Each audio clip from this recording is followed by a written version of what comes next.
Captain Sarah Mitchell had always been different from the other girls in Pinewood, Nebraska.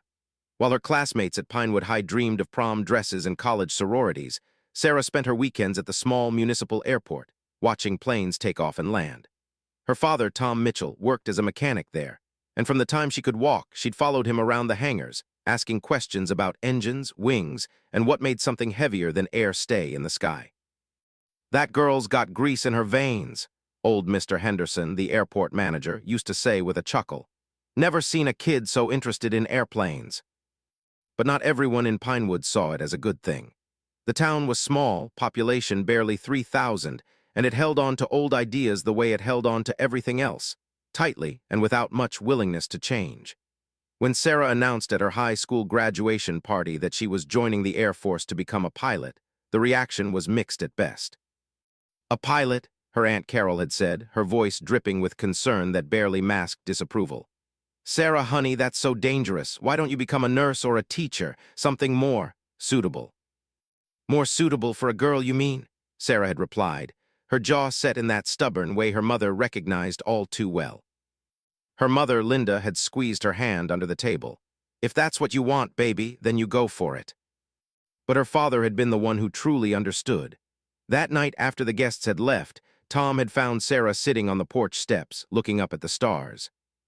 "You know it won't be easy," he'd said quietly, sitting down beside her. "I know. People will doubt you. They'll say you can't do it. Some of them will want you to fail." "I know that too, Dad." Tom had put his arm around her shoulders. "But you've got something special, Sarah. You've got that fire. I've seen it since you were 5 years old, pointing at planes and telling me you were going to fly one someday. So you go show them what my girl can do." That had been 12 years ago. Sarah was now 30, and she had shown them. She'd made it through the Air Force Academy, through pilot training, and through the grueling process of becoming an A-10 Thunderbolt pilot, one of only a handful of women to fly the legendary Warthog, as it was affectionately known. The A-10 wasn't glamorous. It was tough, ugly, and built for one purpose: close air support for troops on the ground. It could take damage that would bring down any other aircraft and keep flying. Sarah loved it with a fierce devotion that some people reserved for family. Now she was stationed at Davis-Monthan Air Force Base in Tucson, Arizona, part of the 355th Fighter Squadron. She'd served 2 tours overseas, flown dozens of combat missions, and earned the respect of most of her squadron mates. Most, but not all. Captain Derek Holbrook had been a problem from the moment Sarah had arrived at Davis-Monthan. He was old Air Force, from a family of Air Force pilots going back 3 generations. His father was a retired colonel. His grandfather had flown in Vietnam, and Derek believed with absolute certainty that women had no business in combat aircraft. "It's not about being sexist," he'd say, usually in the officers' club after a few drinks. "It's about biology. Women don't have the upper body strength for high-G maneuvers. They're more emotional, more likely to panic under pressure. It's just facts." Sarah had learned to ignore him, mostly. She let her flying do the talking. But Derek had a talent for getting under people's skin, and he seemed to take particular pleasure in trying to undermine Sarah whenever he could. It was a Tuesday morning in September when everything changed. The squadron was gathered in the briefing room for what they'd been told was a routine meeting. Colonel Frank Martinez, their commanding officer, stood at the front of the room, his face grave. "Listen up, people," he said, and the chatter died instantly. "We've got a situation developing. I'm not going to sugarcoat it. This is the real deal." He clicked a remote, and a map appeared on the screen behind him. It showed a region in a country Sarah immediately recognized. The Air Force had advisors there, training local forces, but it was supposed to be a relatively quiet assignment. At 0600 local time, a group of American military advisors came under attack at a forward operating base designated Outpost Sierra. Initial reports indicate they're surrounded by a significant hostile force. The enemy has anti-aircraft capabilities, including shoulder-fired missiles, and what intelligence suggests might be radar-guided systems. A murmur ran through the room. This was serious.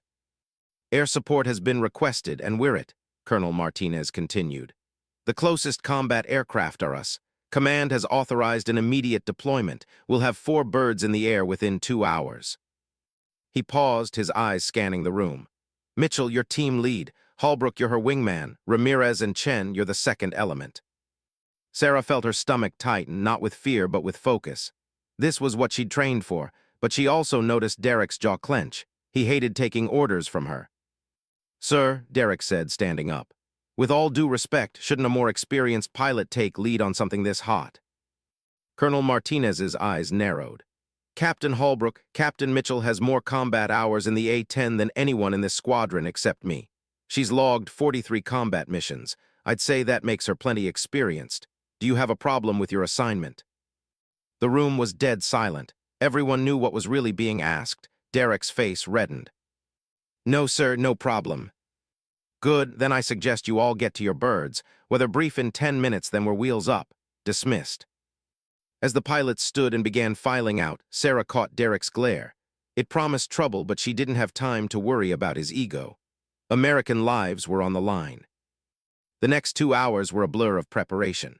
Sarah went through her pre-flight checks with meticulous care, running her hands over the familiar panels and switches of her A-10. The aircraft's nose bore her personal marking, a small image of a hawk with the words "Pinewood Pride" underneath. It was her reminder of where she came from and why she flew.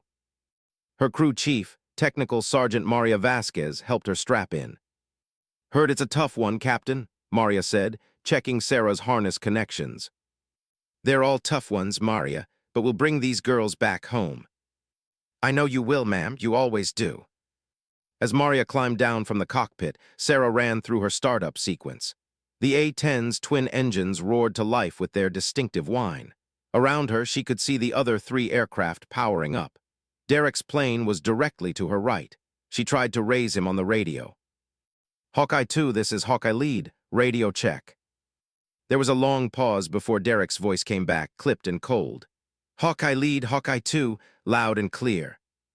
"Copy that. Let's keep it tight out there. These guys on the ground are counting on us." "Roger." It wasn't the most encouraging response, but it would have to do. Sarah switched to tower frequency and received clearance for takeoff. One by one, the 4 A-10s taxied to the runway and thundered into the Arizona sky. As Pinewood and her life there faded in her memory, Sarah thought about her father's words all those years ago. People would doubt her. They would want her to fail. But today wasn't about proving anything to Derek Holbrook or anyone else. Today was about bringing American soldiers home alive. The flight to the area of operations took several hours, with aerial refueling over the Pacific. Sarah used the time to review the mission brief and study the maps of Outpost Sierra. The base was in a valley, surrounded by hills, not ideal for defense. The soldiers there would be dug in, but they'd be vulnerable to enemy fire from elevated positions. "Hawkeye Flight, this is Dropkick," a voice crackled over the radio. It was the airborne controller coordinating the rescue effort. "We have you on scope. Be advised, Outpost Sierra is taking heavy fire. They've got casualties and are low on ammunition. You're cleared hot when you arrive on station." "Dropkick Hawkeye Lead copies. What's the threat picture?" "Multiple technical vehicles with heavy weapons. At least 3 known positions with shoulder-fired surface-to-air missiles. Possible radar-guided AAA in the hills to the north. It's a hot mess down there, Hawkeye." Sarah felt her training kick in, her mind processing the information and formulating a plan. "Copy that, Dropkick. Hawkeye Flight, did you all copy?" 2, 3, 4. Her squadron mates had heard. Now came the hard part.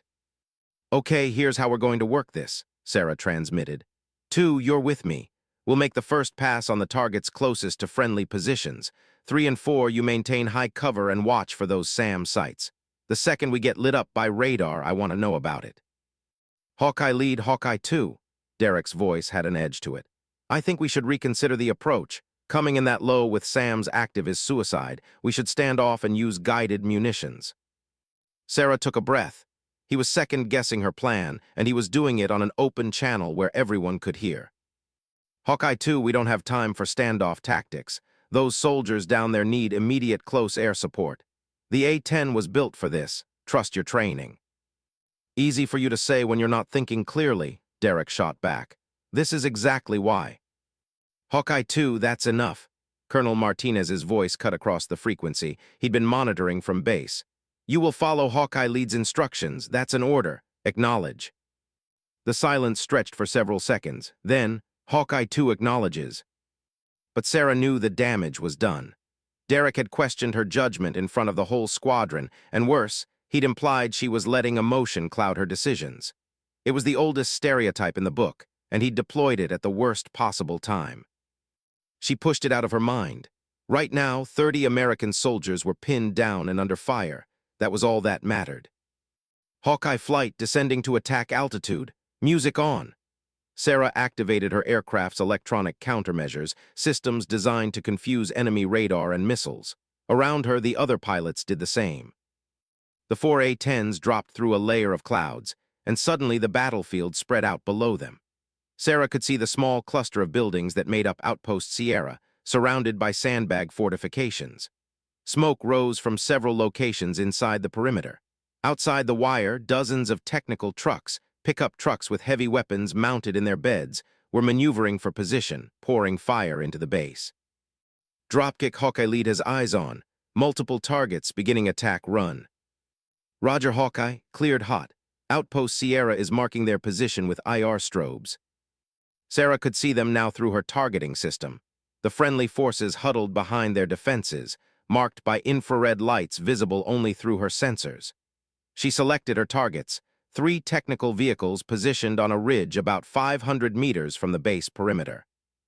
2, I'm in hot, follow my tracers. Sarah pushed her stick forward, diving toward the enemy vehicles. Altitude unwound rapidly, 8,000 feet, 6,000, 4,000. Anti-aircraft fire began to arc up toward her, bright tracers streaking through the air. She ignored it, focused entirely on her targeting pipper. When it settled on the lead vehicle, she pressed the trigger. The A-10's GAU-8 Avenger cannon was a monster, a 7-barrel rotary cannon that fired 30mm rounds at a rate of 65 per second. When it fired, the entire aircraft shuddered, and the sound was like nothing else in military aviation. A thunderous, earth-shattering BRRRRRT that struck terror into anyone on the receiving end. Sarah's burst lasted only 2 seconds, but it was enough. 40 depleted uranium rounds tore into the target vehicle, shredding it into pieces. She immediately shifted her aim to the second truck, fired again, and watched it explode in a ball of flame. Good hits, someone called over the radio. Sarah pulled up hard, the G-forces pressing her into her seat. 2, you're cleared in hot. But Derek's response wasn't what she expected. Lead, I'm getting a warning tone. I think I'm being painted by radar. Sarah's eyes snapped to her own instruments. She wasn't getting a radar warning. Say again, 2, I'm not showing anything. I'm telling you I'm being tracked. I'm breaking off. 2, negative. Commit to your attack run. Those soldiers need. I'm not going to get shot down because you're too stubborn to admit this was a bad plan. Derek yanked his aircraft into a hard climbing turn, pulling away from the battle. Sarah felt anger surge through her, but she forced it down. She couldn't deal with Derek right now. 3, 4, cover that northern sector. I'm going back in. 3 is in hot, came the steady voice of Captain Ramirez. Sarah came around for another pass. More anti-aircraft fire filled the sky now, the enemy fully alert to the threat. She saw the 3rd technical vehicle trying to reposition, its crew clearly spooked. She lined up and fired, her cannon rounds walking across the ground and into the truck. It went up in flames. For the next 20 minutes, Sarah and the other 2 committed pilots worked over the enemy positions. They destroyed vehicles, silenced machine gun nests, and broke up concentrations of enemy troops trying to mass for an assault. The fire on Outpost Sierra slackened and then stopped almost entirely. Hawkeye lead, Outpost Sierra actual, a new voice said on the radio, hoarse and exhausted. I don't know who you are, but you just saved 30 lives. Thank you doesn't begin to cover it. Sierra actual, Hawkeye lead. Glad we could help, hang in there. Ground reinforcements are on the way. Roger that, God bless you, Hawkeye. Sarah pulled up to rejoin her flight. She could see Derek's aircraft circling at high altitude, well away from any danger. Rage and disappointment warred in her chest. He'd abandoned his wingman, abandoned her, in the middle of a combat mission. Hawkeye flight, let's head home. Good work, 3 and 4. Lead, that was some flying, Captain Chen said. Those guys owe you a beer. They owe us all one, Sarah replied, but her eyes were on Derek's aircraft. They had a long flight home, and she had a lot to think about. By the time the 4 A-10s touched down at Davis-Monthan, the Arizona sun was setting, painting the desert in shades of orange and purple. Sarah taxied to her parking spot and shut down her engines, but she sat in the cockpit for a long moment, her hands still gripping the stick. The adrenaline was fatting, leaving behind exhaustion and a deep, simmering anger. When she finally climbed down, Maria was waiting with a smile. "Heard you did some good work out there, Captain." "It was a team effort," Sarah said automatically, though the words felt hollow. One member of that team had failed spectacularly. "Colonel wants to see you in his office," Maria added. "Said to come by after you debrief." Sarah nodded and headed to the squadron building. The debriefing was tense. Derek insisted his radar warning receiver had indicated an active threat, forcing him to break off. But when the maintenance crews checked his aircraft, they found nothing wrong with the system. Either he'd misread his instruments in the heat of the moment, or he'd lied to justify his retreat. Colonel Martinez listened to everyone's account in silence, his face unreadable. When it was over, he dismissed everyone except Sarah. "Close the door, Captain," he said. Sarah did, then stood at attention. "At ease, sit down." Martinez leaned back in his chair, studying her. "That was good work today. You saved a lot of lives." "Thank you, sir. But we have a problem, and we both know what it is." Sarah met his eyes. "Captain Holbrook refused to execute his assigned mission, sir, in the middle of combat. He claims he had valid safety concerns. His aircraft systems showed no malfunction, sir, and even if they had, he should have communicated clearly and followed orders until the situation was clarified. He didn't, he just left." Martinez sighed, rubbing his temples. "I know, Sarah, believe me, I know, but this is complicated. Holbrook's father is well connected. A formal investigation would get messy." Sarah felt ice forming in her stomach. "So he gets away with it." "I didn't say that. I'm going to have a very serious conversation with Captain Holbrook. He'll be grounded pending a review, but I need you to understand the politics here." "With all due respect, sir, I don't care about politics. I care about the pilots in this squadron being able to trust each other. If we can't depend on our wingmen, people die." "You're preaching to the choir, Captain, but I'm asking you to let me handle this my way. Can you do that?" Sarah wanted to argue. She wanted to demand that Derek face a court-martial. But she also knew how the military worked. Fighting this battle might cost her more than it cost him. "Yes, sir," she finally said. "I can do that." "Good, go home, get some rest. That's an order." Sarah drove back to her small apartment off base, her mind churning. She'd done everything right. She'd planned the mission well, executed it successfully, and brought everyone home safely. 30 soldiers were alive because of her decisions. But instead of feeling proud, she felt a gnawing sense of injustice. That night, she called her parents in Pinewood. "Hey, baby girl," her father answered. "Wasn't expecting to hear from you tonight. Everything okay?" "Yeah, Dad, just had a rough day at work." "Want to talk about it?" Sarah did, though she kept the details vague for operational security. She told him about having to lead a difficult mission, about not feeling supported by her team, about feeling like she was constantly having to prove herself all over again. Tom Mitchell listened in silence, the way he always did until she was finished. "You remember when you were 16, he finally said, "and you wanted to enter that essay contest for a flying scholarship." "Yeah, Mrs. Henderson said it was a waste of time because they'd never pick a girl. But you entered anyway, and you know what happened." "I won," Sarah said quietly. "You won because you were the best, not the best girl. The best, period. Sarah, some people are always going to doubt you. That's their problem, not yours. You just keep being the best, and eventually the truth has a way of coming out." "What if it doesn't, Dad? What if doing the right thing isn't enough?" Her father was quiet for a moment. "Then you still did the right thing, and you can sleep at night knowing that. That's worth more than you think."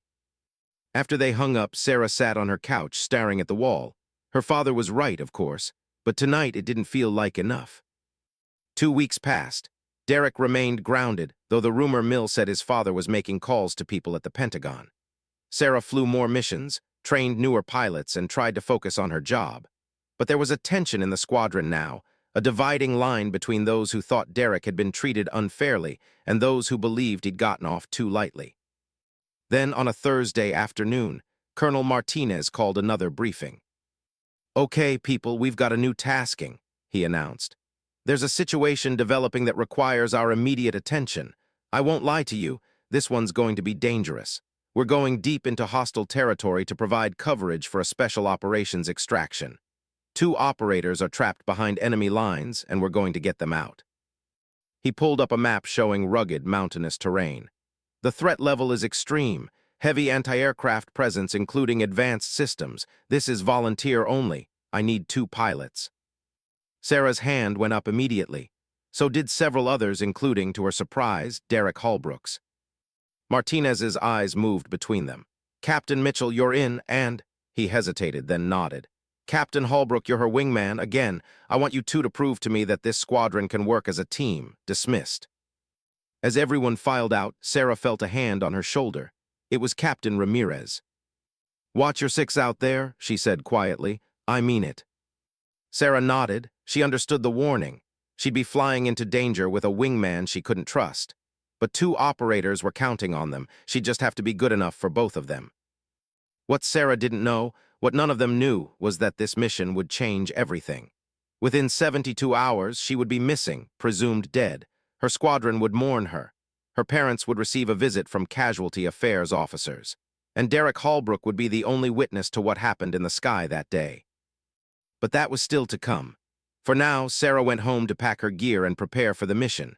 She looked at the photo on her dresser, herself as a little girl, sitting in the cockpit of a small plane at Pinewood Municipal Airport, grinning with joy.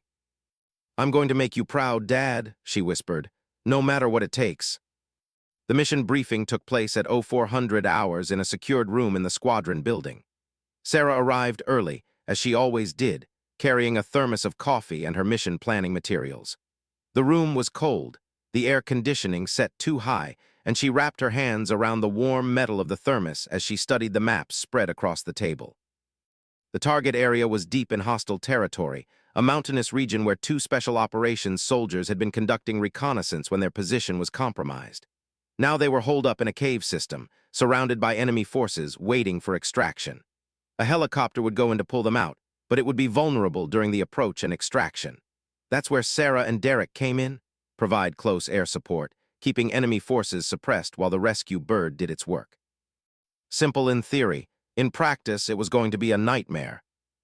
The mountains were honeycombed with caves and hiding spots, perfect for concealing anti-aircraft weapons. Intelligence reported at least 2 SA-15 Gauntlet systems in the area, sophisticated Russian-made surface-to-air missile launchers that could swat an aircraft out of the sky from 15 miles away. The A-10 was tough, but it wasn't invincible. Colonel Martinez entered with the intelligence officer, a tired-looking captain named Brooks who'd clearly been up all night. Good morning, Captain Mitchell, Martinez said. Captain Holbrook should be here any minute. As if on cue, Derek walked in, looking fresh and confident despite the early hour. He nodded to Martinez but didn't acknowledge Sarah. Let's get started, Martinez said. Captain Brooks, bring us up to speed.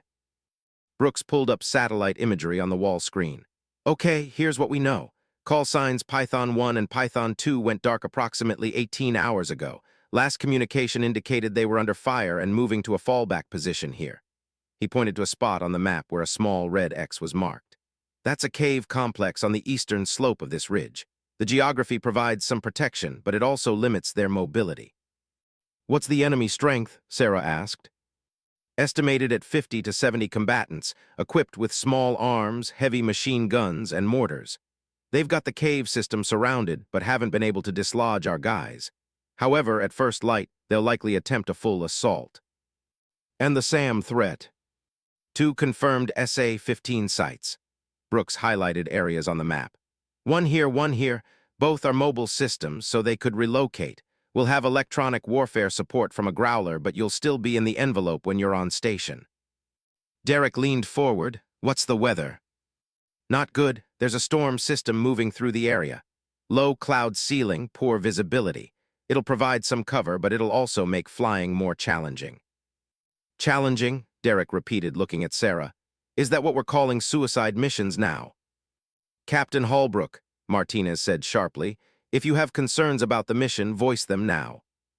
Derek held up his hands. Just making sure we're all aware of the risks, sir. We're all aware, Sarah said coolly. When do we launch? Wheels up at 0600, Martinez replied. You'll have a tanker standing by for refueling, and the rescue bird, call sign Lifeline, will be holding at the safe point until you give them the green light. Questions. Sarah studied the maps a moment longer. What about alternate extraction points? If the primary site is too hot, where else can the helicopter land? Brooks pulled up another image. There are 3 alternates, but they all require Python 1 and 2 to move, and they're pinned down. The primary site is really our best option. Then we'll make it work, Sarah said with more confidence than she felt. After the briefing, Sarah headed to the locker room to change into her flight suit. She was pulling on her boots when Derek appeared in the doorway. "We need to talk," he said. Sarah didn't look up. "I don't think we do." "Look, I know you're still mad about last time." "Mad?" Sarah stood, facing him. "Derek, you abandoned your wingman in combat. This isn't about being mad. It's about not knowing if I can trust you." "I made a judgment call based on my instruments," he said defensively. "You would have done the same thing." "No, I wouldn't have. And even if I'd had a genuine warning, I would have communicated clearly instead of just running." Derek's jaw tightened. "You know what your problem is, Mitchell? You think you're invincible. You think because you're a woman in a man's job, you have to be twice as tough, twice as brave. But all that's going to do is get you killed." "My problem," Sarah said, stepping closer, "is that I have a wingman who doesn't have my back, but those 2 operators don't care about our issues. They need us to do our jobs. So here's what's going to happen. We're going to fly this mission professionally. You're going to follow my lead, execute your assignments, and bring both of us home. Can you do that?" For a long moment, Derek just stared at her. Then he nodded curtly. "Yeah, I can do that." "Good, I'll see you on the flight line." As Derek left, Sarah sat back down, her hands shaking slightly. She took a deep breath, forcing herself to calm down. She couldn't afford to be emotional right now. Lives depended on her being clear-headed and focused. She thought about the 2 operators waiting in that cave, probably cold, probably injured, definitely scared. They'd volunteered for a dangerous mission, just like she had. They were somebody's son, somebody's brother, maybe somebody's father. They deserved to go home. Sarah finished gearing up and headed to her aircraft. The pre-dawn air was crisp and still, the base quiet except for the sounds of the flight line. Her A-10 sat waiting, loaded with a full complement of munitions. Maria had the cowling open, doing last-minute checks. "Morning, ma'am," Maria said. "She's ready to go. Gave her some extra attention for this one." "Thanks, Maria. Take good care of her while I'm gone." "Always do. You just bring her back in one piece." Sarah climbed into the cockpit and began her pre-flight routine, her hands moving through the familiar sequences automatically. Around her, the base was waking up. She could see other aircraft preparing for morning flights, maintenance crews going about their work. Normal people doing normal jobs while she prepared to fly into a war zone. At 05:45, Colonel Martinez's voice came over the radio. "Hawkeye Flight Tower, you're cleared for engine start." "Hawkeye lead, Roger." Sarah brought her engines online, watching the gauges stabilize. To her right, she could see Derek's aircraft starting up as well. A few minutes later, they were taxiing to the runway. "Hawkeye lead, you're cleared for takeoff." "Roger Tower, Hawkeye lead rolling." Sarah pushed the throttles forward, and the A-10 surged down the runway. At the right speed, she pulled back on the stick, and the ground fell away. Derek's aircraft followed seconds later, forming up on her wing. They climbed into the darkness, leaving the lights of the base behind. Above them, stars still glittered, but to the east, the sky was beginning to lighten. It was going to be a beautiful sunrise. Sarah hoped she'd live to see it. The flight to the refueling point took an hour. As they approached the tanker, a massive KC-135 that looked like a flying gas station, Sarah went through the delicate dance of aerial refueling. The boom operator guided her into position, and she felt the solid thunk as the refueling probe locked into her aircraft's receptacle. Fuel flowed into her tanks, giving her the range she'd need for the mission. "Hawkeye lead, you're topped off," the boom operator said. "Good luck out there." "Thanks, boom. Hawkeye 2, you're up." She watched Derek move into position behind the tanker. His refueling went smoothly, and soon they were on their way again, flying toward the rising sun and the mountains beyond. As they crossed into hostile territory, Sarah activated all her defensive systems. Her radar warning receiver began to chirp occasionally, detecting search radars sweeping the area. So far, nothing had locked onto them, but that could change in an instant. Hawkeye lead quarterback. A new voice came over the radio, the airborne command center coordinating the operation. Python 1 and 2 are still secure in their position. Lifeline is holding at Point Delta. The situation is stable for now, but we're seeing increased enemy activity. They know something's coming. Quarterback Hawkeye lead copies. What's the current weather at the objective? Ceiling at 2,000 feet, visibility 3 miles in mist and light rain. The storm front is moving through as expected. Great, Sarah thought. Low clouds meant they'd have to operate at lower altitudes, well within range of small arms fire and man-portable missiles. But it also meant the enemy's radar-guided systems would be less effective. Every mission was a trade-off. Hawkeye 2, how are you holding up? Sarah asked on their private channel. All systems green, Derek replied, getting excited radar activity to the north. Sarah checked her own displays. He was right. Something was painting the sky with radar waves, probably one of those SA-15 systems. Copy that, stay alert. As they approached the target area, the mountains rose up before them, their peaks shrouded in low clouds. Sarah descended to 5,000 feet below the cloud layer, and suddenly the terrain spread out below them. It was beautiful in a harsh way, rugged peaks, deep valleys, and rocky slopes dotted with scrub vegetation. Somewhere down there, 2 Americans were fighting for their lives. Quarterback Hawkeye lead, we're on station. Roger Hawkeye, stand by for target coordinates. A moment later, Sarah's navigation system updated with new waypoints. She could see the cave system marked on her display, and around it, several suspected enemy positions. 2, I'm going to make a pass for reconnaissance. Stay high and cover me. Lead, I really think we should. Not a discussion, 2, I'm going in. Sarah pushed her stick forward and dove toward the valley floor. Altitude unwound rapidly as she threaded between 2 peaks. The clouds were lower than reported, forcing her to fly even lower than she'd planned. At 1,000 feet, she leveled out and raced along the valley floor at 300 knots. Through the mist, she could see vehicles, technicals, and larger trucks scattered around the base of the ridge where the cave system was located. Muzzle flashes sparked from several positions as the enemy fired on the cave entrance. They were determined to root out the Americans before help arrived. Quarterback Hawkeye lead. I count at least 20 vehicles and heavy concentrations of enemy personnel. They've got the cave system completely surrounded. Copy, Hawkeye. Lifeline is requesting clearance to begin approach. Sarah pulled up hard, climbing back toward the clouds. Anti-aircraft fire followed her, tracers arcing through the gray morning air. Negative, quarterback, it's too hot. I need to thin them out first. Roger, you're cleared to engage. 2, I'm coming around for an attack run. I need you to watch my 6. Lead, be advised, I'm showing that radar spike again. Sarah checked her instruments. She wasn't getting the same reading. 2, I'm not showing anything, are you sure? Pretty sure, lead. It's intermittent but definitely there. Okay, stay above 5,000 feet. That should keep you out of the envelope. I'm going back in. Sarah dove again, this time with her gun armed. She lined up on a cluster of 3 vehicles and opened fire. The Avenger cannon roared, and the vehicles disintegrated under the onslaught of 30mm rounds. She immediately shifted to another target, a group of soldiers trying to set up a mortar. Another burst, and they scattered. Good hits, Derek called. Sarah pulled up, breathing hard. The G-forces pressed her into her seat as she climbed. 2, I'm coming back around. There are more targets on the western. The explosion came without warning. One moment Sarah was climbing normally, and the next her aircraft shuddered violently. Alarms began blaring in her cockpit. Fire warnings, hydraulic failures, electrical problems. She looked at her left wing and saw a huge hole torn through it, fuel streaming out. Lead's hit, Derek's voice crackled over the radio. Lead, you're on fire. Sarah fought the controls.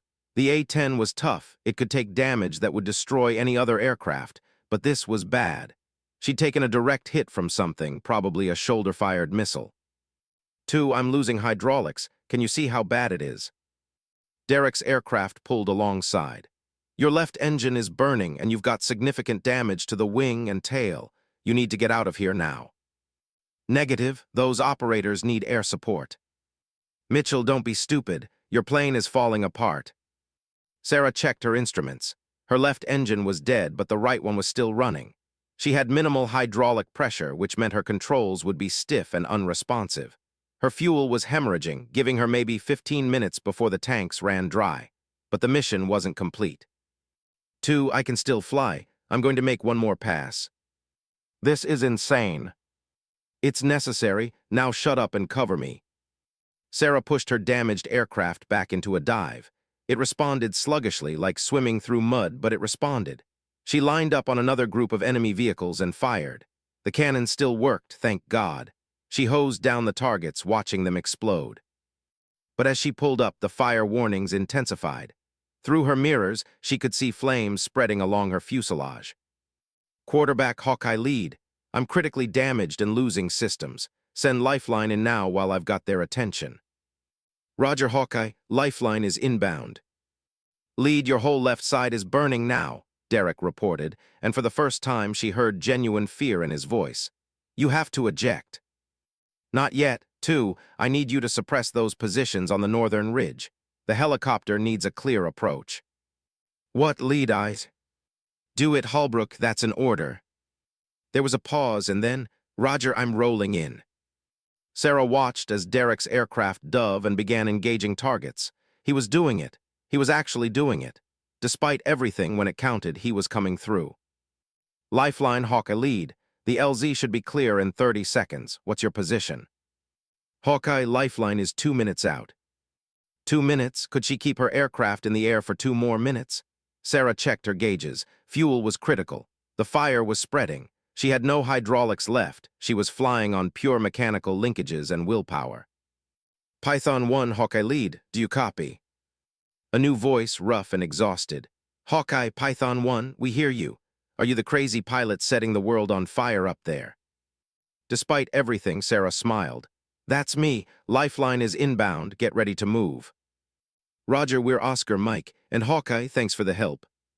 Sarah pulled her aircraft around for one more pass, but as she did, something failed catastrophically. The stick went dead in her hands. Her aircraft began to roll to the left, the damaged wing dropping. I've lost flight controls, she said calmly into the radio. I'm going down. Lead eject, Derek shouted. Eject now. Sarah looked at her instruments. She was at 3,000 feet, pointed toward the valley floor. She could see the rescue helicopter below, flaring to land near the cave entrance. If she ejected now, her aircraft would crash into the valley, maybe into the helicopter or the operators on the ground. Negative, she said.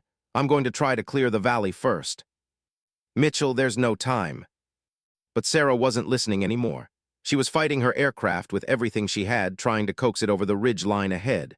The ground rushed up at her. 2,000 feet, 1,000. Her hand went to the ejection handle.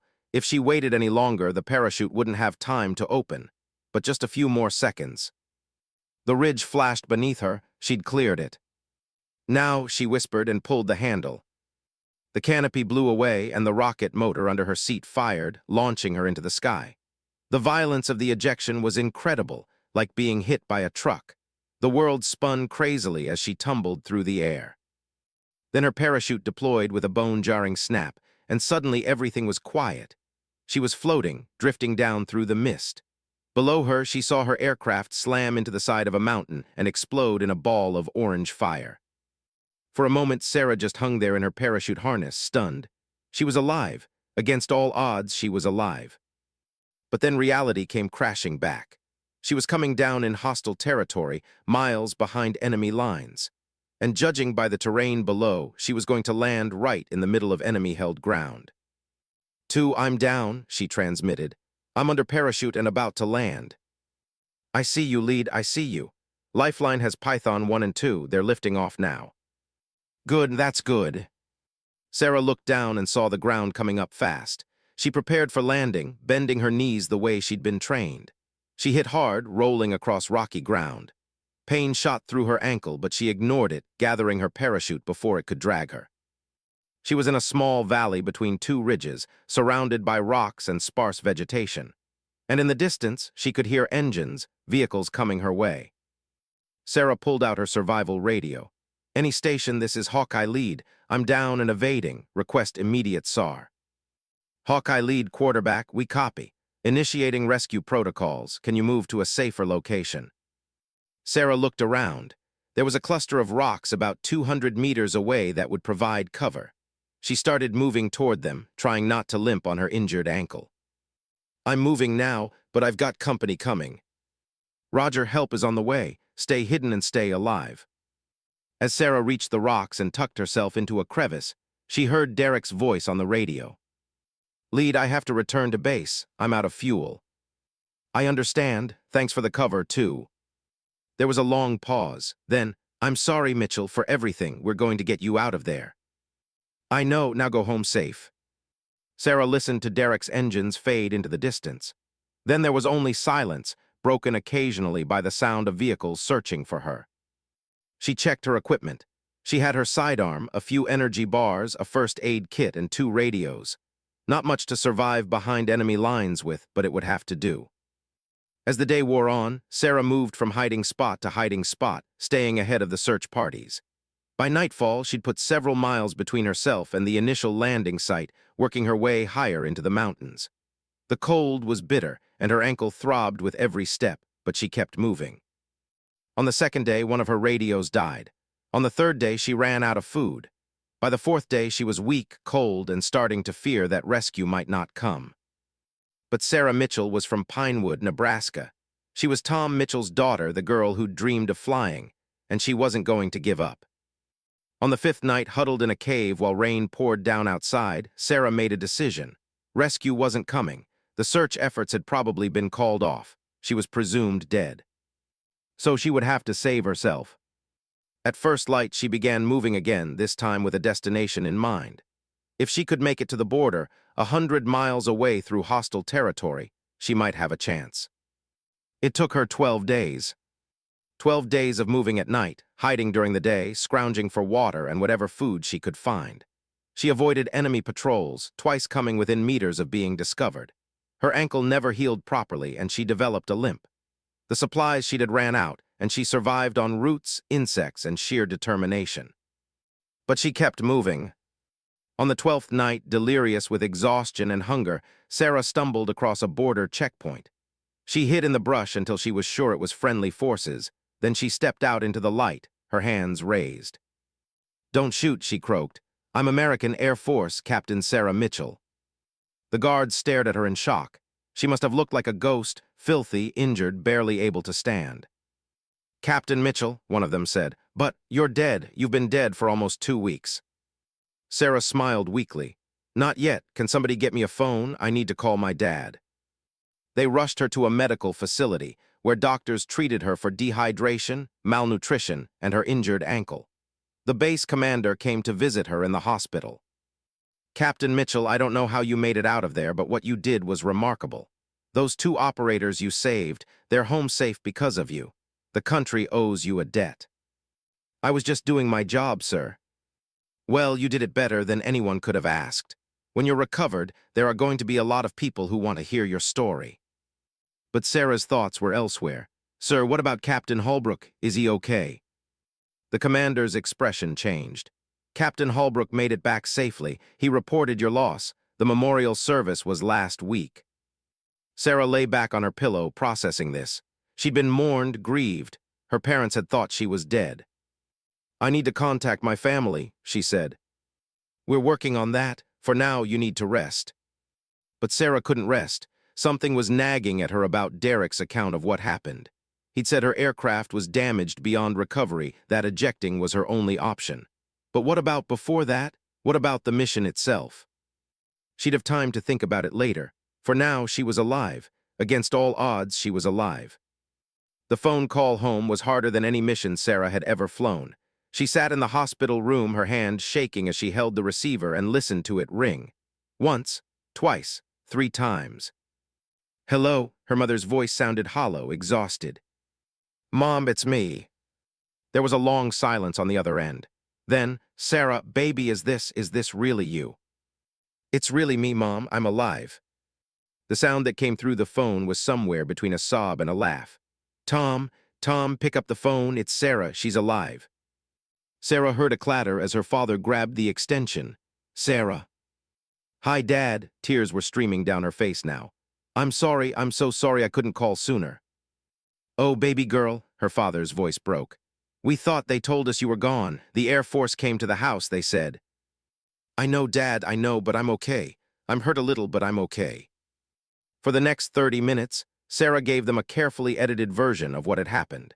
She told them about the mission, about getting shot down, about surviving in the mountains and making it to safety. What she didn't tell them was the growing suspicion in her mind that something about the official story didn't add up. Her mother wanted to fly out immediately, but Sarah convinced her to wait. The Air Force was already making arrangements to bring her back to the States, and she'd be home soon enough. "Everyone in Pinewood is going to want to see you," her mother said. "They held a vigil for you at the high school. The whole town came." "They did." "Honey, you're a hero. You saved those 2 soldiers. Everyone's been talking about it." After they hung up, Sarah sat for a long time staring at the wall. A hero. The word felt strange. She'd just been doing her job, but she supposed that's what heroes always said. Over the next few days, as Sarah's strength returned, she had a steady stream of visitors. Intelligence officers came to debrief her about what she'd seen behind enemy lines. Medical staff monitored her recovery. And eventually, Colonel Martinez made the long flight to see her in person. "Permission to sit, Captain?" he asked, though the smile on his face suggested he wasn't really asking. "Of course, sir." Martinez settled into the chair beside her bed. He looked older than she remembered, more tired. "You gave us quite a scare, Sarah." "Gave myself one too, sir." "I'm sure you did." He studied her carefully. "How are you really doing?" "Physically, I'll be fine. The ankle needs time, but the docs say I should make a full recovery." "And mentally?" Sarah considered the question. "I'm processing it all, sir. It was intense." "I read your preliminary debrief. 12 days behind enemy lines, injured, alone. Most people wouldn't have lasted 3 days. What you did was extraordinary." "I just kept putting one foot in front of the other. Seemed like the only option." Martinez nodded. "I always knew you were tough, Sarah, but this is something else. The Pentagon is talking about a medal. You might get the Air Force Cross." Sarah shifted uncomfortably. "Sir, I was just trying to get home." "Which is exactly why you deserve recognition." He paused, his expression becoming more serious. "Sarah, I need to ask you some questions about the mission, about what happened before you were hit." Finally, Sarah thought, "Of course, sir." In Captain Holbrook's after-action report, he stated that you ignored his warnings about the SAM threat, that you made an aggressive attack run despite his concerns about the danger. He claims he advised you to break off, but you refused. Sarah felt anger kindle in her chest. "That's not what happened, sir." "Then tell me what did happen." Sarah took a deep breath and walked through the mission chronologically. How Derek had reported radar warnings that she hadn't detected. How she told him to maintain altitude while she made the attack runs. How he'd provided cover fire when she was hit, despite his earlier reluctance. "Sir, Captain Holbrook did report radar contacts, but I wasn't showing the same thing on my instruments. And I never ignored his warnings. I adapted my tactics based on his reports. As for making aggressive runs, that was the mission. Those operators needed immediate support, and I provided it." Martinez listened without interrupting. When she finished, he was quiet for a long moment. "Captain Holbrook's version is different. He says you were taking unnecessary risks, that you were trying to prove something." "Prove something?" The words came out sharper than Sarah intended. "Sir, 2 American lives were on the line. I did what needed to be done to complete the mission. If that's trying to prove something, then I guess I'm guilty." "Easy, Captain. I'm not accusing you of anything. I'm trying to understand what happened so I can write an accurate report." "With respect, sir, you should be asking why Captain Holbrook's account differs from mine. You should be asking why his radar warnings didn't match my systems. And you should be asking whether his version serves some other purpose." Martinez's eyebrows rose. "That's a serious implication." "I know, sir, but something doesn't feel right about this." The colonel stood and walked to the window, looking out at the base beyond. "Sarah, Captain Holbrook flew back 4 hours in a combat-loaded aircraft, landed safely, and immediately reported your loss. He was distraught during the debrief. He blamed himself for not being able to save you." "I'm sure he did, sir, but being upset doesn't mean his version is accurate." "You're asking me to believe that he would lie in an official report." I'm asking you to consider that his perspective might be colored by his biases. Sir, Derek never wanted women in combat aircraft. He's made that clear from day one. Maybe his report reflects what he wanted to believe happened, rather than what actually did. Martinez turned back to her. Do you have any proof of this? No, sir, just my word against his, but my aircraft had recording equipment. Flight data recorders, cockpit voice recordings. Those should tell the truth. Your aircraft exploded on impact, Sarah. The wreckage was scattered across a mountainside in hostile territory. We're not going to recover anything from it. Sarah felt her heart sink. Of course, no black box meant no objective record of what had happened. It would be her account against Derek's, and she was the one who'd bent regulations, pushed the limits, done things that could be painted as reckless. So what happens now, sir? Martinez came back and sat down. Now you recover. When you're ready, you'll return to the States. There will be a formal investigation into the mission. That's standard for any incident involving loss of aircraft and pilot recovery. You'll give your testimony, Holbrook will give his, and a board will make a determination. And if the board decides I was at fault, let's not get ahead of ourselves. For now, focus on healing. The rest will sort itself out. After Martinez left, Sarah lay back on her bed, staring at the ceiling. She'd survived being shot down, survived 12 days behind enemy lines, survived injuries and exposure and near starvation. But now she faced a different kind of battle, one fought with paperwork and procedures, where her credibility would be tested against a man who'd never wanted her to succeed in the first place.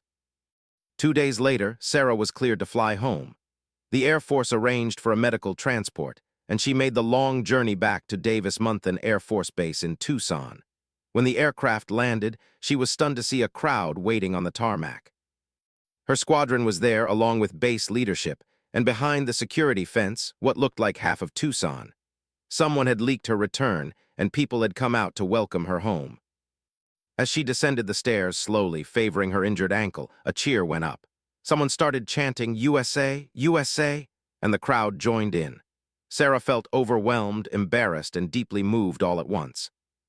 Colonel Martinez was there to greet her officially. "Welcome home, Captain Mitchell. Your country is proud of you." "Thank you, sir. It's good to be home." Her squadron mates surrounded her, offering hugs and handshakes and expressions of amazement. Captain Ramirez had tears in her eyes. "I can't believe you're alive," she said. "When we got the word you'd been recovered, I thought it was a mistake." "Takes more than a missile to keep me down," Sarah said, trying for humor. Captain Chen shook his head in wonder. 12 days behind enemy lines. That's going to be a legend in this squadron forever. Sarah scanned the crowd looking for one face. She found Derek standing at the back, not celebrating. Their eyes met and something complicated passed between them. Relief, guilt, concern, Sarah couldn't tell. The celebration continued for a while, but eventually the crowd dispersed, and Sarah was taken to the base hospital for a final checkup. The doctors confirmed that her ankle was healing well and that she'd made a remarkable recovery given the circumstances. "You're cleared for light duty," the doctor told her, "but no flying for at least 6 weeks. That ankle needs time to fully heal." 6 weeks, it felt like forever. Flying was who Sarah was. Being grounded felt like being caged. That evening back in her apartment, Sarah finally had time to herself. She stood in the shower for a long time, letting the hot water wash away the grime and exhaustion. When she looked in the mirror afterward, she barely recognized herself. She'd lost weight, and her face was harder somehow, marked by the experience. Her phone rang. It was her parents checking in again. Then her old high school friend Jenny called, having heard the news. Then her Aunt Carol, who'd once told her flying was too dangerous. Everyone wanted to talk to her to hear the story, to express their amazement that she'd survived. By the time she finally climbed into her own bed in her own apartment in America, Sarah was exhausted. But sleep didn't come easily. Every time she closed her eyes, she was back in those mountains, hiding from patrols, fighting to survive. The next morning, Sarah reported to Colonel Martinez's office as ordered. She was surprised to find not just Martinez there, but also a woman she didn't recognize, a major with the Judge Advocate General's Corps, the Air Force's Legal Division. "Captain Mitchell, this is Major Patricia Keene," Martinez said. "She's been assigned to the investigation into your incident." "Investigation?" Sarah remained standing. I thought that was still being organized. It's been expedited, Major Keene said. She was in her early 40s with sharp eyes and a no-nonsense demeanor. Given the high-profile nature of your survival and the conflicting accounts of the mission, the Air Force wants this resolved quickly. Please sit down. Sarah sat, though she didn't like where this seemed to be headed. Captain Mitchell, I've read both your preliminary debrief and Captain Holbrook's after-action report. I've also reviewed the mission parameters and the rules of engagement that were in effect. I have some concerns. Concerns about what, ma'am? About your decision-making during the mission. Specifically, your choice to continue attacking after your aircraft was damaged. Sarah kept her voice level. I had a functioning weapon system and the ability to fly, ma'am. The mission was still active. I provided cover so the rescue helicopter could extract the operators. But you were on fire, Captain. Your aircraft was critically damaged. The proper procedure would have been to egress the area and eject over friendly territory. There wasn't time, ma'am. If I'd left, those operators might have died. The helicopter needed suppressive fire to get in and out safely. Major Keene consulted her notes. Captain Holbrook states that he offered to continue the attack while you egressed. You refused and ordered him to stand by. That's not accurate, ma'am. I ordered him to suppress targets on the northern ridge while I continued engaging on the valley floor. 2 aircraft, 2 sectors, basic tactics. Captain Holbrook characterizes it differently. He says you were being stubborn, that you were trying to be a hero. Sarah felt her temper rise but forced it down. Ma'am, with respect, I was trying to complete the mission. The operators on the ground didn't care which aircraft was shooting, they just needed someone shooting. I was in position and I had ordnance, so I employed it. Even at the risk of your own life. That's what we sign up for, isn't it? To put the mission first. Major Keene exchanged a glance with Colonel Martinez. Captain Mitchell, no one is questioning your bravery, but we need to determine whether your actions showed sound judgment or unnecessary risk-taking. Unnecessary? Sarah couldn't keep the edge from her voice now. Those 2 operators are home with their families because of what I did. Python 1 and Python 2 are alive. The mission was successful. How is that unnecessary? That's what the investigation will determine, Keene said. In the meantime, I need to ask you about your relationship with Captain Holbrook. Is there any personal animosity between you? Sarah hesitated. This felt like a trap. Captain Holbrook and I have had professional disagreements. What kind of disagreements? He doesn't believe women should fly combat aircraft. He's made that clear on multiple occasions. Can you provide specific examples? Sarah thought about the comments in the officers' club, the way Derek had questioned her orders, the subtle and not-so-subtle undermining. He's never said anything I could make a formal complaint about, but the attitude is there. So you can't prove he's biased against you? No, ma'am, I can't prove it. Major Keene made another note. Captain Mitchell, I want to be clear about something. This investigation is not about whether you're a good pilot. Your record speaks to that. This is about whether you made the right decisions under pressure or whether personal factors, including a possible need to prove yourself, led to unnecessary risk. Sarah felt something cold settle in her stomach. They were building a case, not against Derek but against her. I made the right calls, she said quietly. Every single one, and 2 Americans are alive because of it. We'll see what the investigation determines, Keene said, standing. You'll be formally interviewed next week. Until then, you're on administrative leave, light duty only, dismissed. Sarah stood and saluted, then left the office. In the hallway outside, she leaned against the wall, trying to process what had just happened. She'd survived being shot down. She'd survived behind enemy lines.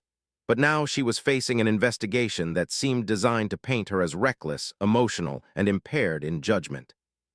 And the only other witness, Derek Holbrook, was telling a story that served his narrative about women in combat.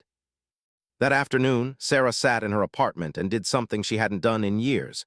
She started writing everything down. Every detail of the mission, every conversation, every decision point. If this was going to be a battle over whose version of events was true, she needed to have her facts straight. As she wrote, patterns emerged. Derek had reported radar threats she hadn't detected. But was that because his systems were more sensitive or because he was looking for an excuse not to engage? He'd broken off his attack runs. Was it legitimate concern for safety or reluctance to put himself at risk? He'd urged her to eject and egress. Was it concern for her life or a desire to see the mission fail? Sarah couldn't prove any of it, but she knew, deep in her bones, that something wasn't right about Derek's account. Her phone rang. It was Captain Ramirez. "Hey, you okay?" Ramirez asked. "Word is you had a meeting with Jag today." "News travels fast." "It's a squadron, of course it does. Look, a bunch of us are going to the officers' club tonight. You should come. Let people buy you drinks and tell you how badass you are." "I don't know if I'm up for it, honestly." "Sarah," Ramirez's voice became more serious. "Don't hole up alone right now. You've been through hell. Let your friends support you." Sarah hesitated, then agreed. Maybe Ramirez was right. Maybe being around her squadron would help. The officers' club was crowded when Sarah arrived. It seemed like half the base had heard she'd be there. People kept approaching to congratulate her, to express their amazement, to ask questions about her survival.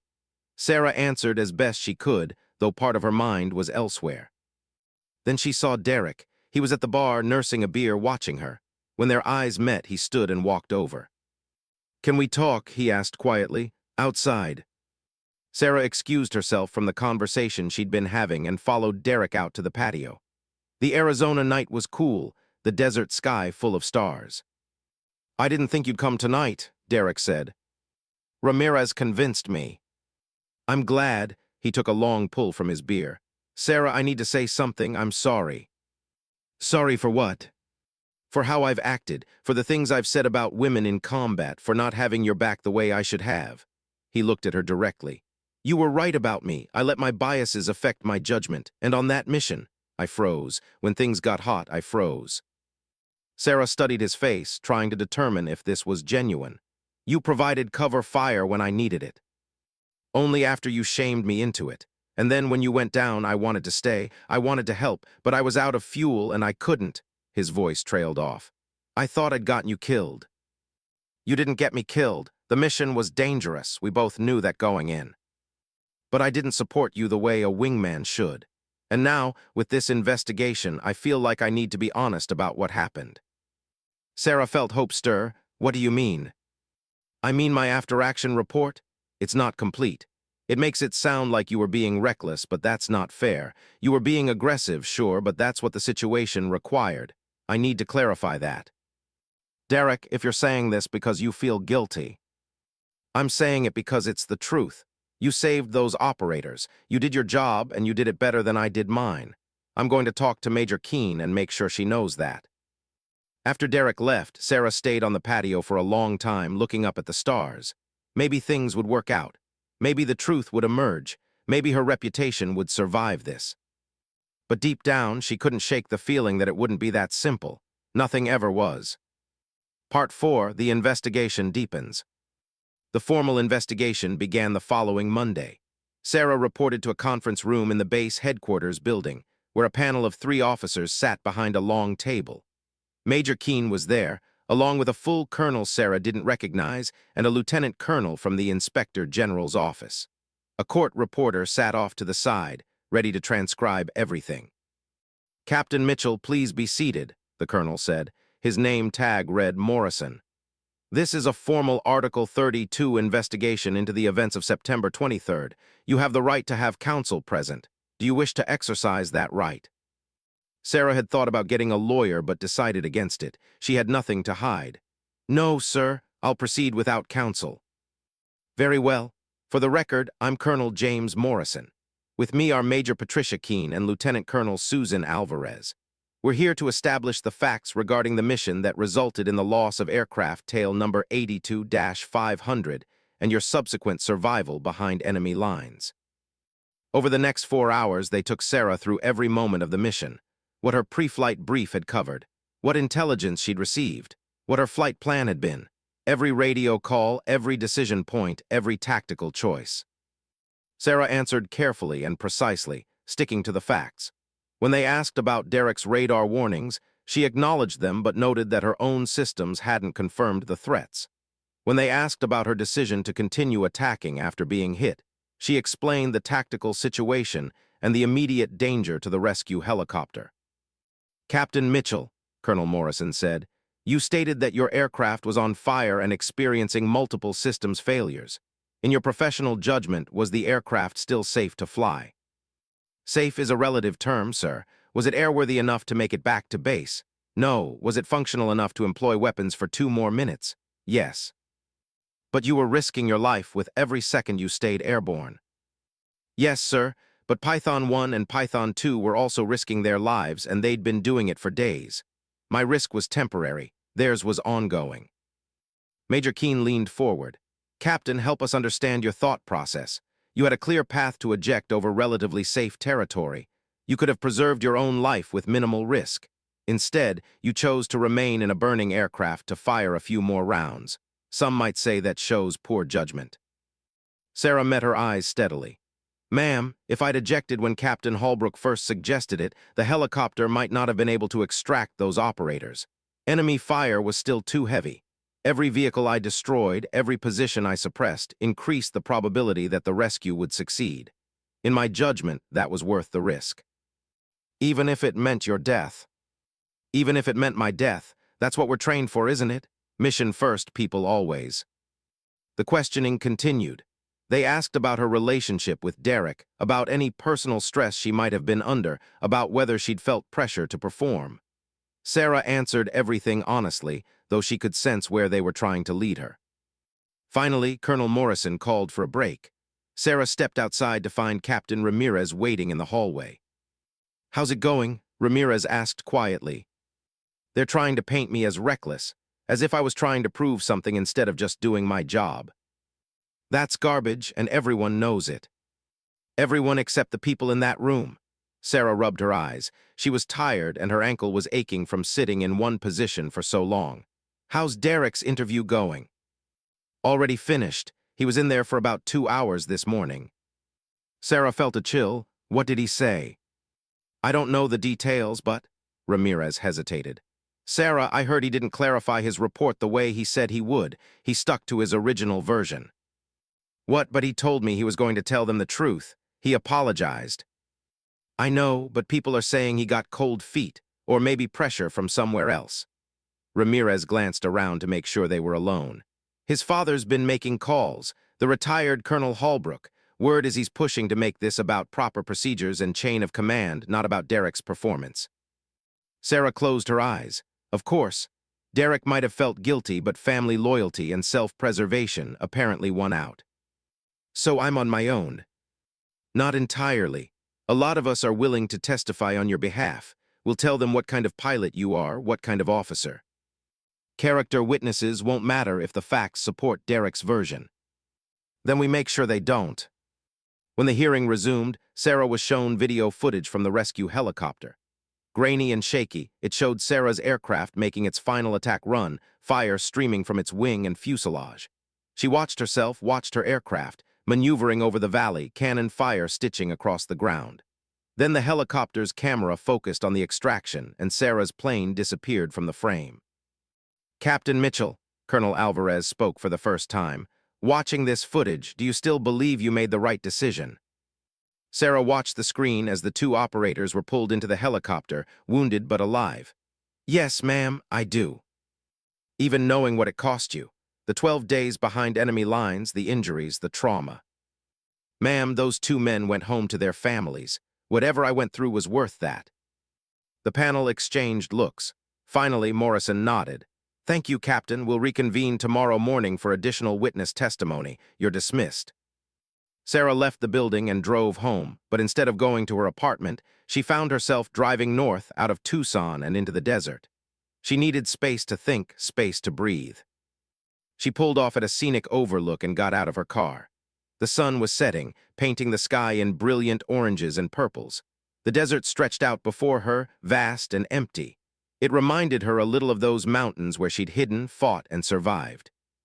Her phone buzzed, a text from her father, "Thinking of you, sweetheart, you okay?" Sarah smiled and texted back, "I'm okay, Dad, just working through some stuff. Your mom and I are proud of you, no matter what happens." "Thanks, Dad, love you both." She stood there for a long time, watching the sun disappear behind the mountains. When had everything become so complicated? She joined the Air Force to fly, to serve her country, to be part of something bigger than herself.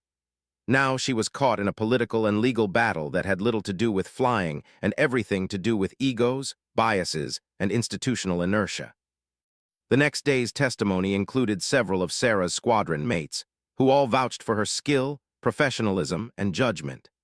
Captain Ramirez was particularly effective, describing multiple missions where Sarah had demonstrated tactical excellence under pressure.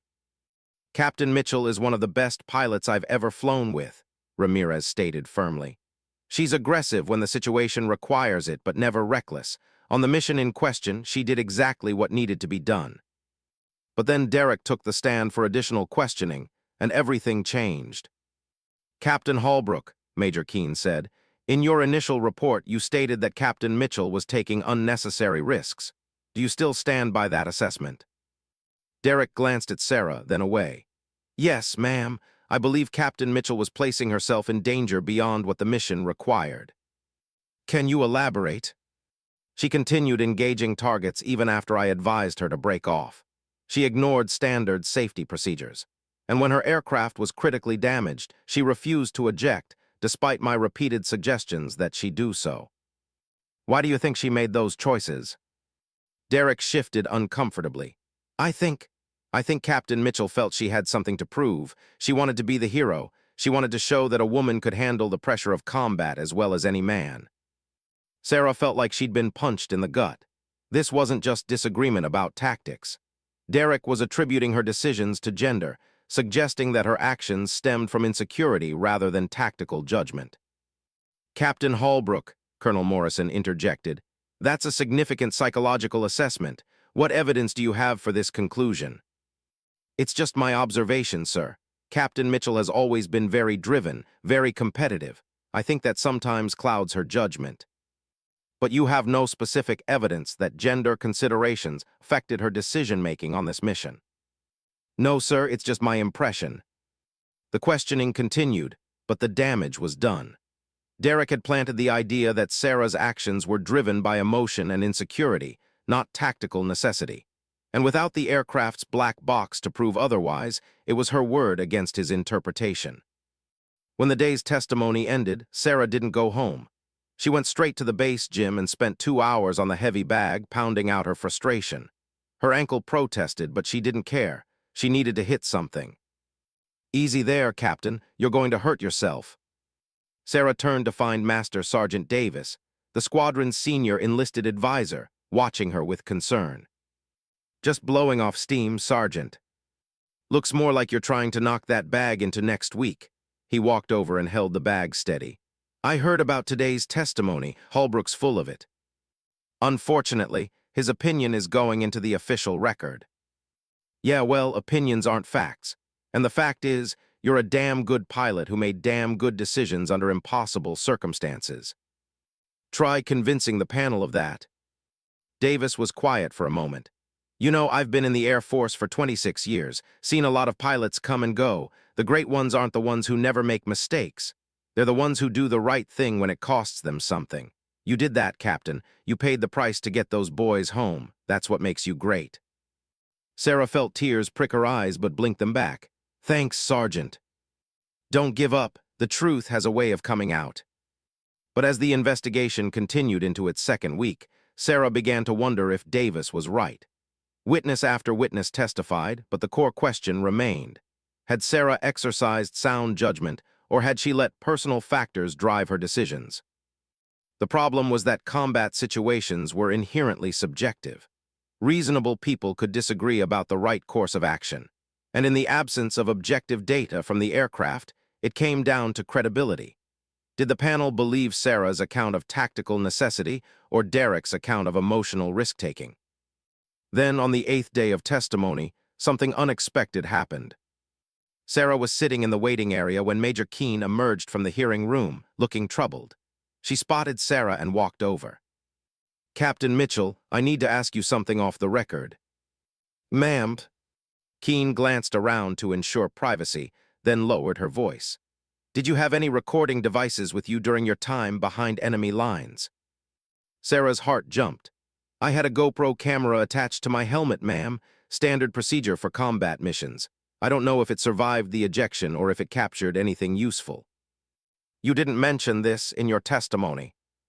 Honestly, ma'am, I forgot about it. I haven't thought about that camera since I ejected. I assumed it was destroyed. Keene's expression was unreadable. Captain Mitchell, where is your flight gear now? In storage at the squadron, I think. Why? I need you to check. If that camera exists and has footage on it, it could be relevant to this investigation.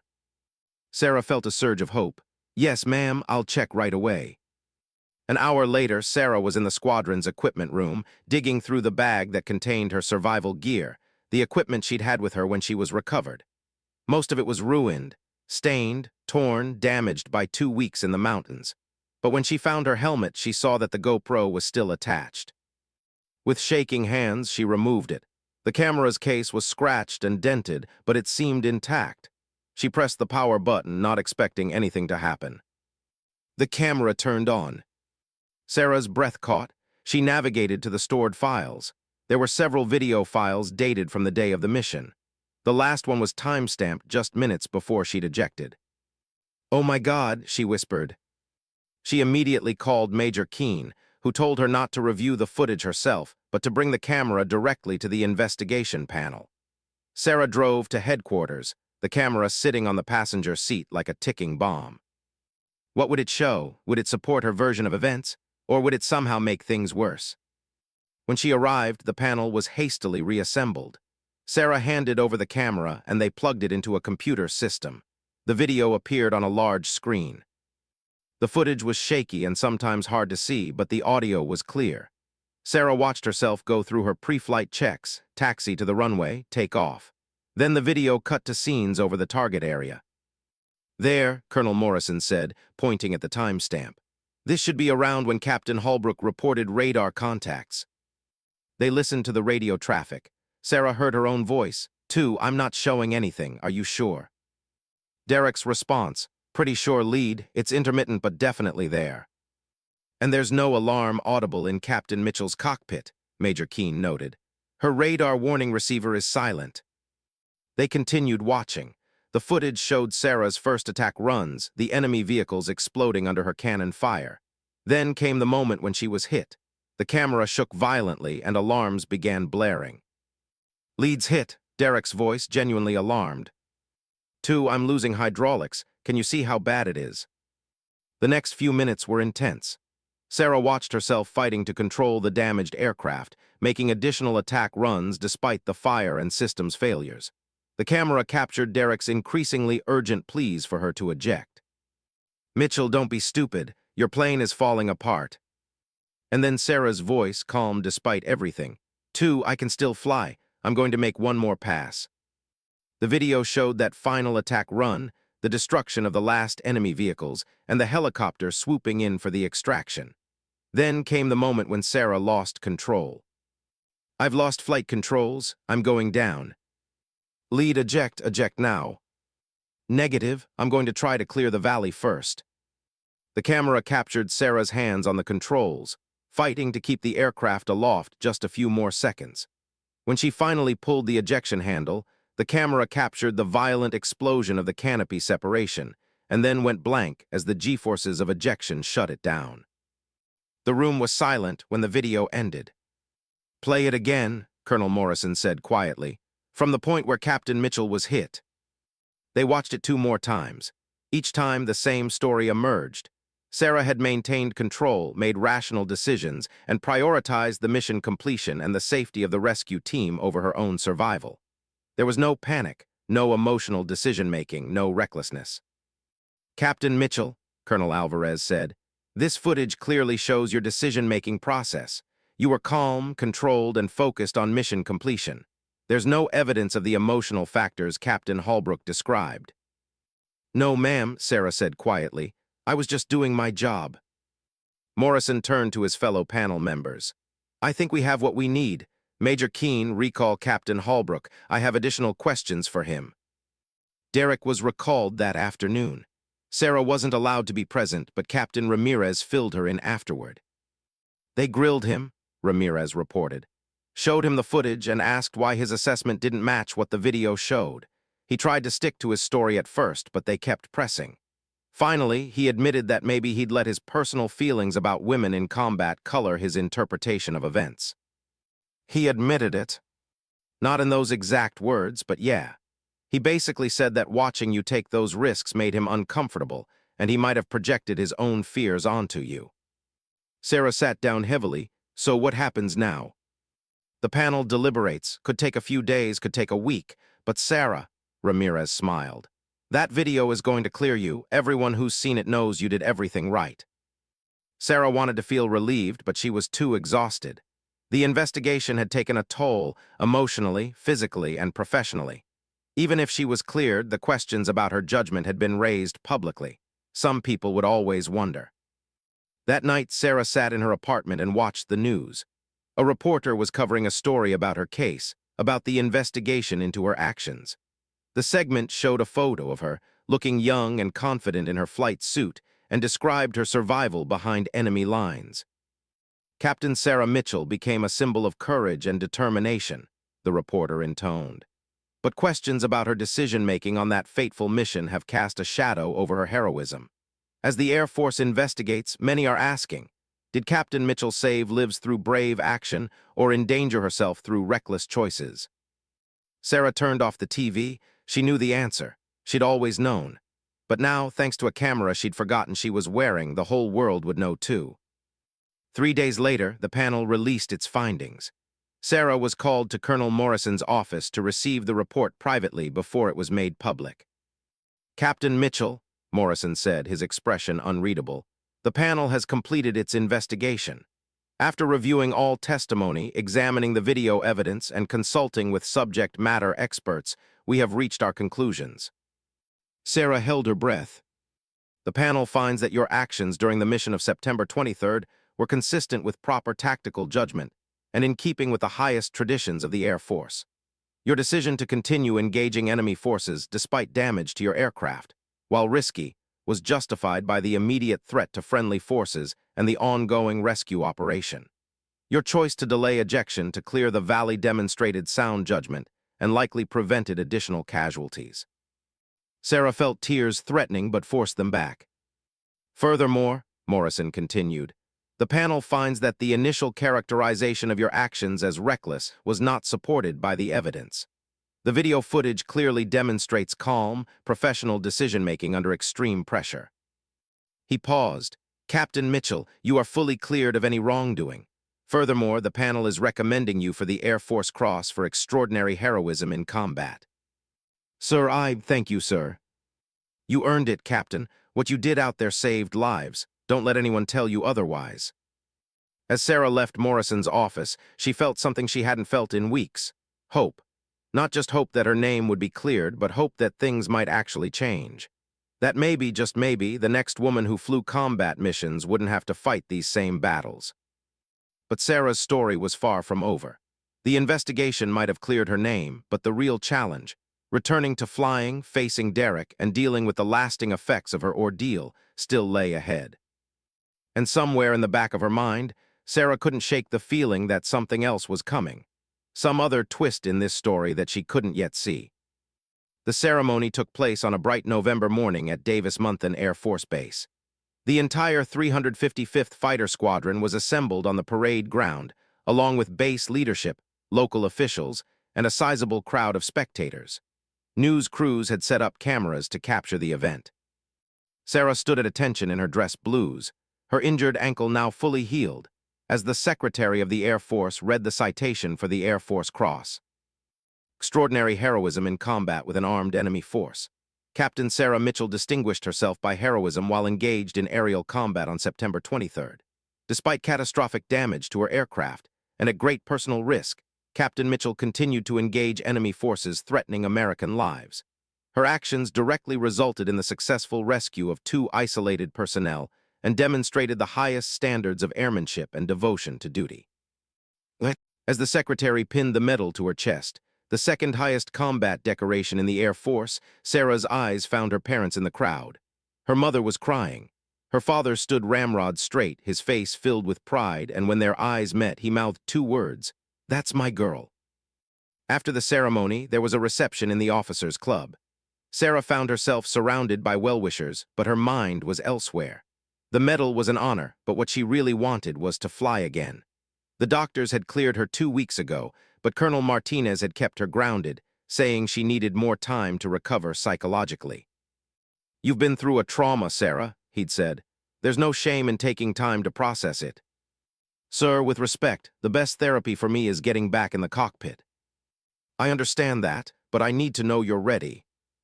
Now, with the investigation closed and the ceremony complete, Sarah hoped that conversation could finally happen. As if reading her mind, Martinez appeared at her elbow. "Nice speech you gave," he said, referring to Sarah's brief remarks during the ceremony. "Thank you, sir. I meant every word." "I know you did." He gestured toward a quieter corner of the room. "Can we talk?"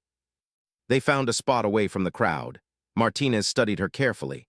"How are you really doing, Sarah? And I want the truth, not the official answer." Sarah considered the question. "Honestly, sir, I'm tired. Tired of being grounded, tired of being a symbol, tired of talking about what happened. I just want to get back to work." "Flying is work to you?" "Flying is everything to me, sir. It's who I am." Martinez nodded slowly. "I figured you'd say that, which is why I've made a decision. Effective tomorrow, you're cleared to return to flight status." Sarah felt a surge of joy so intense it was almost painful. "Thank you, sir. You won't regret this." "I'm not worried about regretting it. I'm worried about you." He paused. "Sarah, everyone deals with combat trauma differently. Some people need time away. Some people need to get right back on the horse. You seem like the latter type, but I want you to promise me something." "Anything, sir?" "If you start having problems, nightmares, flashbacks, anxiety, you tell me immediately. No tough guy routine. Pride has no place in mental health." "I promise, sir." "Good, now go enjoy your party. You've earned it." That night, Sarah drove home feeling lighter than she had in months. Tomorrow, she would fly again. Tomorrow, she would be back where she belonged. But when she got to her apartment, she found someone waiting in the parking lot. Derek Holbrook, sitting in his car, clearly working up the courage to approach her. Sarah almost drove past him, but something made her stop. She got out and walked over to his car. He rolled down the window. "Congratulations on the medal," he said. "Thanks. Look, I know you probably don't want to talk to me, but I need to say something." Sarah crossed her arms. "I'm listening." Derek got out of the car. In the parking lot lights, he looked older, tired. "I'm sorry. I know I've said that before, but I need to say it again. What I did, how I characterized your actions, it was wrong. It was based on my own biases and fears, not on what actually happened." "I know," Sarah said simply. "The investigation cleared it all up, but the damage was already done. Your reputation took a hit because of me. Your credibility was questioned because of me. And he trailed off, then tried again. "I let my father push me into sticking to my story. He kept saying that if I changed my testimony, it would look like I was unreliable, like I couldn't be trusted. He said it would hurt my career." "So you protected your career by damaging mine?" "Yes, and I'll regret that for the rest of my life." Sarah studied him. She could see the genuine remorse in his face, but she also felt the weight of everything she'd been through. "Derek, I appreciate the apology, I do, but I don't know if I can fly with you again. Trust is everything up there, and I don't know if I can trust you." "I understand. For what it's worth, I've requested a transfer. I'm going to a different squadron. You won't have to deal with me anymore." "You're leaving?" "It's the right thing to do. You need a squadron where you can operate without wondering if your wingman has your back. And I need to go somewhere where I can work on being a better officer and a better person." Sarah was quiet for a long moment. Part of her was angry at the weeks of investigation, the damage to her reputation, the stress her family had endured. But another part of her recognized that Derek was trying to make amends in the only way he could. "I hope you figure things out," she finally said. "I really do, but yeah, I think it's better if we're not in the same squadron." Derek nodded. "Good luck, Sarah. You're going to do great things. I'm sorry I tried to stand in your way." He got in his car and drove off, leaving Sarah standing alone in the parking lot. She felt a strange mix of emotions: relief, sadness, lingering anger, and something like hope. Maybe this was closure.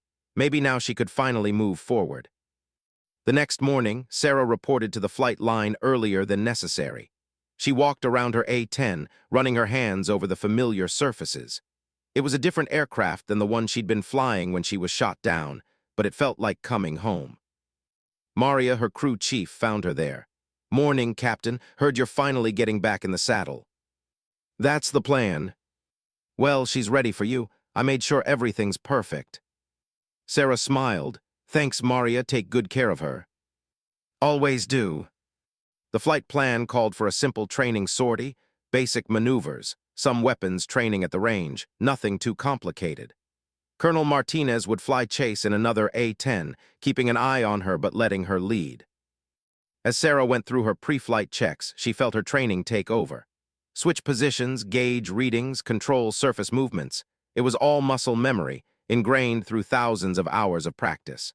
When she climbed into the cockpit and strapped in, it felt like putting on a familiar jacket.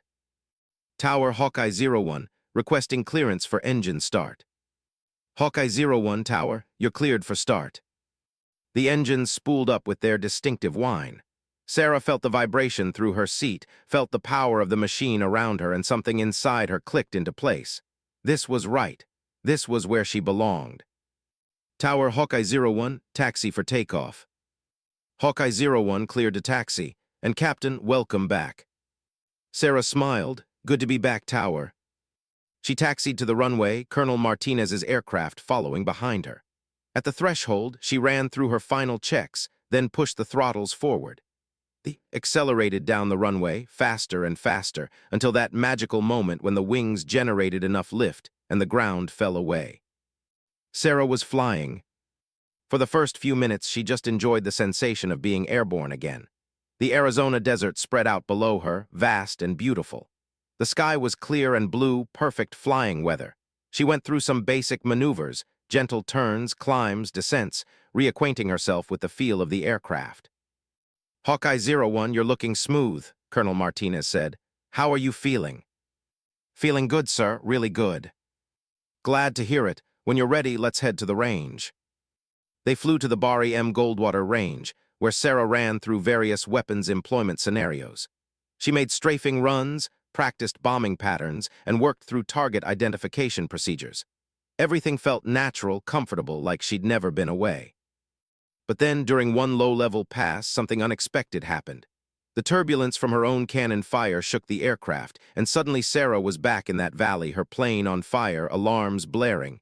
Her vision tunneled. Her breathing quickened. Her hands clenched on the controls. Hawkeye 01, say status. Martinez's voice cut through the moment. Sarah forced herself to breathe slowly. 01 is, I'm okay, sir, just had a moment. Want to call it a day? Sarah looked at her instruments, at the sky around her, at the familiar desert below. She could land now. No one would blame her. But if she did, would she ever be able to push through it? Negative, sir. I'm going to make another pass. Are you sure? Yes, sir, I need to do this. Sarah came around for another run. As she lined up on the target, she felt the anxiety rising again. But this time, she was ready for it. She focused on her breathing, on the task at hand, on the training that had become second nature. She pressed the trigger. The cannon roared, the aircraft shook. And Sarah held steady. The anxiety was still there, lurking in the background, but she'd pushed through it. She'd faced the fear and completed the mission. Good run, 01, Martinez said, and Sarah could hear the approval in his voice. They flew for another hour, and with each maneuver, Sarah felt more confident. The anxiety didn't disappear entirely, but it became manageable. By the time they landed back at Davis-Monthan, Sarah was exhausted but exhilarated. After debriefing, Martinez walked with her back to the squadron building. You did well today, he said. I know you had a rough moment out there, but you worked through it. That takes courage. I wasn't going to let fear keep me out of the cockpit, sir. Good, but remember what I said. If those moments start happening more often, we need to talk about it. I understand, sir. Over the next few weeks, Sarah flew regularly, gradually working her way back to full combat readiness. The anxiety moments became less frequent, though they never disappeared entirely. She learned to manage them, to push through when necessary, and to recognize when she needed a break. The squadron gradually adjusted to the new normal. Derek transferred out, as promised, and a new pilot took his place. A captain named Steve Warner who treated Sarah with professional respect and never once questioned her abilities based on gender. The media attention slowly faded. Sarah did a few interviews, appeared on a couple of news programs, and then gratefully retreated back into relative anonymity. She was tired of being a symbol or a story. She just wanted to be a pilot. In January, Sarah flew her first combat mission since being shot down. It was a relatively low-threat sortie, providing air support for ground forces conducting a routine operation. Nothing went wrong. No one shot at her. She completed the mission, returned home safely, and felt another piece of her confidence click back into place. "You're back," Captain Ramirez said after the mission, grinning. "The old Sarah is back." "I never went anywhere," Sarah replied. "Yes, you did, but now you're home." And it was true. Sarah felt like herself again. The trauma of being shot down, of surviving behind enemy lines, of the investigation, it had all changed her, marked her. But it hadn't broken her. In February, her parents came to visit. They spent a weekend in Tucson, and Sarah took them to see the desert, to eat Mexican food, and to show them around the base. Her father was particularly interested in the A-10s, asking technical questions that Sarah happily answered. On their last night, they sat in Sarah's apartment, and her mother brought up a question that had clearly been on her mind. "Honey, are you happy?" Sarah thought about it. "Yeah, Mom, I am. Even after everything you've been through. Especially after everything I've been through, I know now that I can handle anything. I know that I made the right choice to become a pilot, and I know that what I do matters." Her father reached over and squeezed her hand. "I'm proud of you, Sarah. I've always been proud, but now, seeing how you've handled all this, I'm just in awe." "Thanks, Dad. I couldn't have done it without you guys supporting me." "That's what family does," her mother said. "We support each other always." After her parents left, Sarah stood on her balcony and looked up at the stars. She thought about the girl from Pinewood who'd dreamed of flying. She thought about the young lieutenant who'd fought so hard to earn her wings. She thought about the captain who'd been shot down and survived against all odds. They were all the same person, but they were also different. Each experience had shaped her, molded her, made her stronger. Sarah's phone buzzed with a text from Colonel Martinez. "Mission brief at 600 tomorrow. Deployment orders came through. We're going overseas for 4 months. Hope you're ready." Sarah smiled and texted back, "Ready, sir, always ready." She went inside, packed her deployment bag, and went to bed early. Tomorrow would be a long day, the start of a new chapter, but Sarah wasn't worried. She'd faced worse than a 4-month deployment. As she drifted off to sleep, Sarah's last thought was of her, waiting on the flight line. In a few hours, she'd climb into that cockpit again, fire up the engines, and take to the sky. Because that's what she did, that's who she was. And nothing, not injury, not investigation, not doubt, not fear, was going to keep her on the ground. 4 months later, Sarah found herself in a very different sky. The deployment had taken the squadron to a combat zone where the tempo of operations was high and the stakes were even higher. She'd flown dozens of missions, protected countless friendly forces, and proved to herself, and anyone still watching, that she was at the top of her game. But as the deployment wound down and they prepared to return to the States, Colonel Martinez called her into his office. "Have a seat, Captain," he said, gesturing to a chair. His desk was covered with maps and mission reports, the organized chaos of a busy squadron commander. "What's up, sir?" Martinez leaned back in his chair. "I've got a couple pieces of news for you. First, you're being promoted. Major Mitchell has a nice ring to it, don't you think?" Sarah felt a smile spread across her face. "Thank you, sir. That's wonderful news. You've earned it 100 times over, but that's not all." He pulled out a folder. "I received a request from Air Combat Command. They want you to come to Nellis Air Force Base as an instructor at the weapons school." Sarah's breath caught. The weapons school was where the Air Force trained its elite pilots, the best of the best. Being selected as an instructor, there was a huge honor. "Sir, I don't know what to say." "Say yes. Sarah, you've got more combat experience than most pilots twice your age. You've demonstrated exceptional skill, judgment, and courage. More importantly, you've shown that you can handle adversity and come out stronger. Those are exactly the qualities we want to instill in the next generation of pilots." "When would I start?" "You'd have about 3 months back at Davis-Monthan to get your affairs in order, then report to Nellis in June. Think about it and let me know." But Sarah didn't need to think about it. "I don't need time, sir. The answer is yes, absolutely yes." Martinez smiled. "I figured as much. Congratulations, Major, you're going to do great things there." When Sarah returned to Davis-Monthan in late March, spring was in full bloom in the desert. The base welcomed the squadron home with the usual ceremony, families reuniting with their loved ones, children running to embrace parents they hadn't seen in months. Sarah's parents had made the trip from Nebraska again. Her mother hugged her tightly, tears streaming down her face, while her father simply held her and whispered, "Welcome home, honey." That evening, there was a squadron party at the officers' club. The mood was celebratory, the relief of everyone having made it home safely evident in the laughter and conversation. Sarah found herself surrounded by her fellow pilots, swapping stories and enjoying the camaraderie. Captain Ramirez pulled her aside at one point. "So, weapons school instructor, huh? The rumor mill works fast." "Nothing's official yet," Sarah said. "Please, it's totally official, and you totally deserve it. Just promise me you won't become one of those instructors who's impossible to please." "I'll try not to," Sarah laughed, "though I might be a little demanding." "A little demanding? Sarah, you're going to terrify those poor students." "Good, that'll prepare them for real combat." As the evening wore on, Sarah stepped outside onto the patio for some fresh air. The Arizona night was cool and clear, the stars brilliant overhead. She thought about how far she'd come from that morning when she'd been shot down. 6 months ago, she'd been fighting for her life behind enemy lines. Now she was a decorated combat veteran about to become an instructor at the